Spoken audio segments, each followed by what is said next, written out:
Well, hello and welcome back to Stockton Junction again. This is the third video I'm actually filming in one day. So I bought these from Temu, quite cheap, less than £5 a set.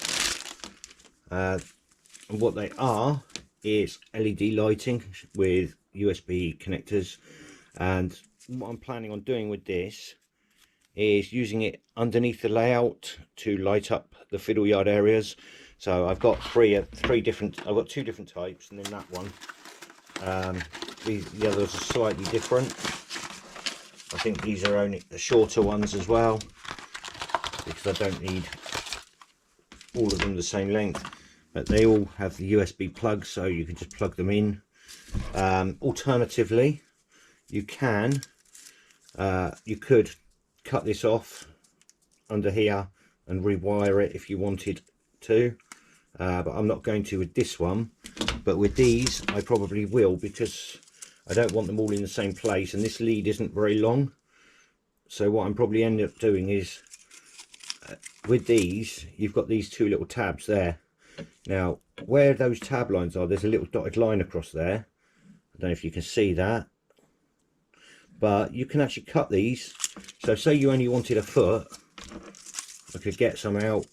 I only want that much, cut it dead on where those lines are, and then those two tabs there that are left, you can solder two wires on, 12 volts onto it, or 5 volts up to there. They do have resistors in here, so I think 5 volts will be fine, but you probably could use 12 volt.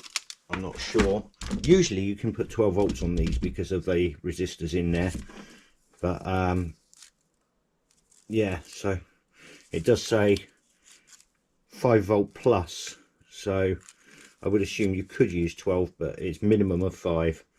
So not any little power adapter would work.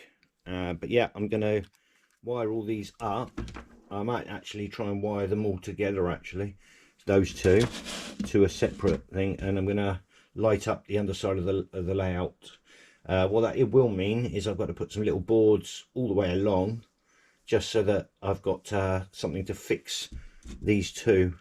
Now I've actually used stuff like this, not this one. You can buy on eBay, such like, you can buy a little strip like this pre-wired with 2 wires on it, or sometimes they're a bit longer, that you can put into buildings and such like. Now if you just buy one of these strips like this yourself, you can just cut them to length and put them in buildings. What I'll show you is something that I'm working on. So I've got this apartment block that I've modified, and as you can see, I've got one of these strips here. Again, you've got the two little solder tabs there, so all I'm going to do is solder 2 wires on that and add it to and put it straight into my lighting system. But the lights go all the way in up there, and hopefully the light will backlight into there and give a dullish light on the front sides to some of the windows. I might actually just black out some card over some windows so that they don't all light up. But yeah, this was a kit. I'm trying to remember who made it now. I can't remember off the top of my head. This is part of the back scene section that I'll be doing. But when I got it, it came with only a very thin ultra low relief there, so it was only a piece of this wood that wide. So what I've done is I've made extra strip widths to it and a custom roof, as you can see, and made it bigger so it's more low relief and not ultra low relief. But yeah, I've got 2 of these. This one's got the extension on it as well, which when you buy the kit, it's only this high.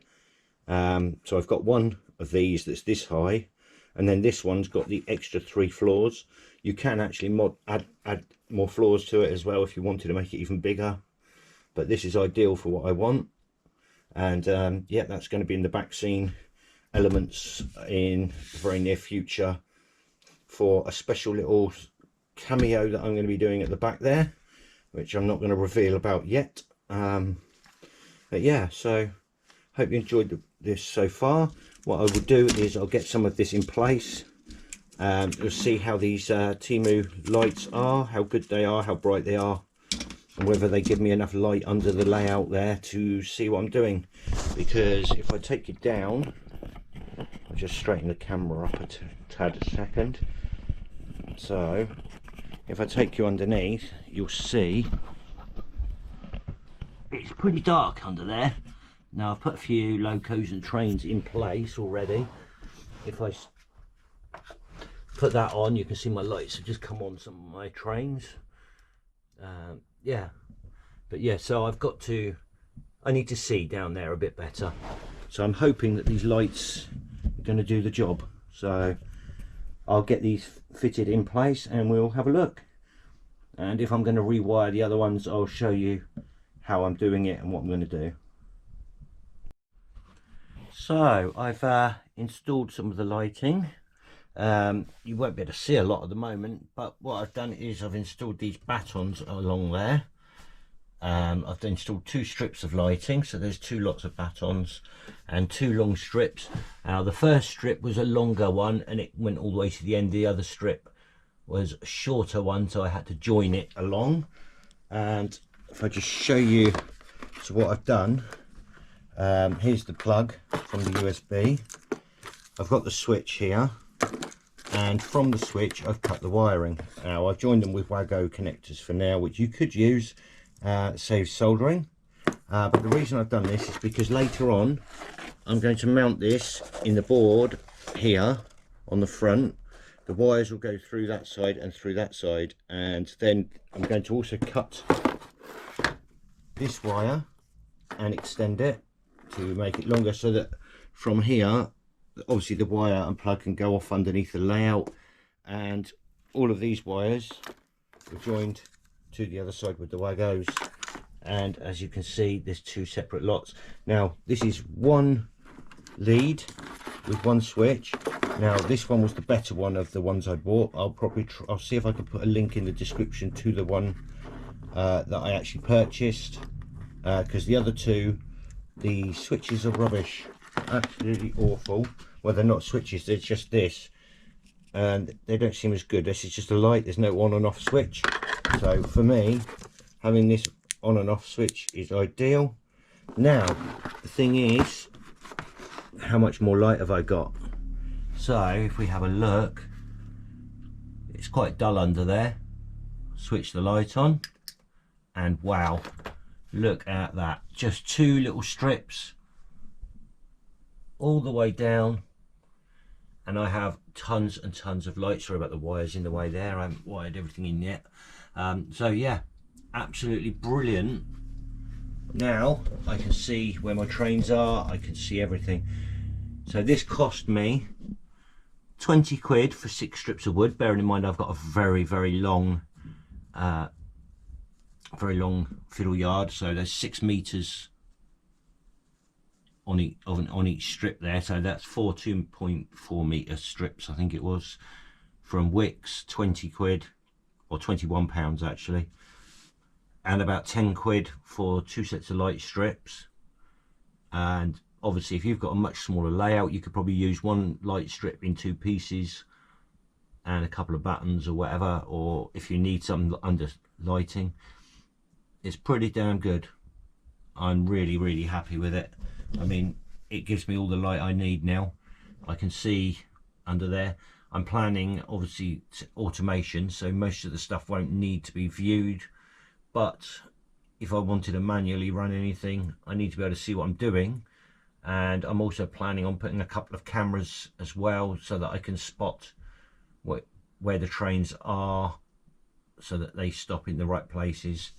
But obviously the way I've set it up, the automation's not going yet, but if you can see here, so there's the point, there is a split there, so when the trains are automated, they come along, as soon as that front wheel hits that split, it'll be designed to stop immediately, which leaves enough clearance there for the train, any train coming down this line. It won't overhang enough for any derailments by trains knocking each other, etc. So this has been set up that way on purpose. It means extra feedbacks, a lot of feedbacks, but it's going to be worth it in the long run. Only thing is the automation side of things, it's a little way off yet. I've still got loads of track and wiring to do, so at the moment all of my wires are literally just bundled like this and numbered, as you can see. And what I'm doing, if I could show you, just go and get my bit of paper. So we've got like this, so I've got all the feedbacks listed for what they are, and obviously going around that side. I've still yet to do all this side going the other way, but yeah, I've labelled every single wire up. I've still got to measure all of these tracks because I need to know the exact lengths of every single one. That's going to be a pain, especially because I didn't really think about it in advance, and I'm now going to have to do the helixes as well. Trying to measure those is going to be a nightmare because obviously I can't even get to most of it, so I'm just going to have to just try and work out maybe halfway round and double the, double it or something, use figures that way. So yeah, but anyway, that's obviously the automation side of things is going to be a long way off. But anyway, we're digressing off of the task at hand. So just a quick one. So where you can see those have fallen down at the ends here like this, what you need to do, obviously the wires are going to be tucked up later, so that's not so bad anyway, but if they peel off, sometimes these will not stick very well, sometimes they won't. Super glue. So if I put a dab of super glue on this end here and then stick it back up, it will stay there, it will never come off, and that's ideal. So obviously if you need to, just use super glue if they're coming off the wood. But yeah, they seem to be sticking pretty well at the moment, and I'm really impressed with the amount of light I'm getting. It's unreal. Like that, it is impressive. So yeah, very much worth it. So I'm going to end the video there. Thanks for watching, and I will see you all soon. Bye for now.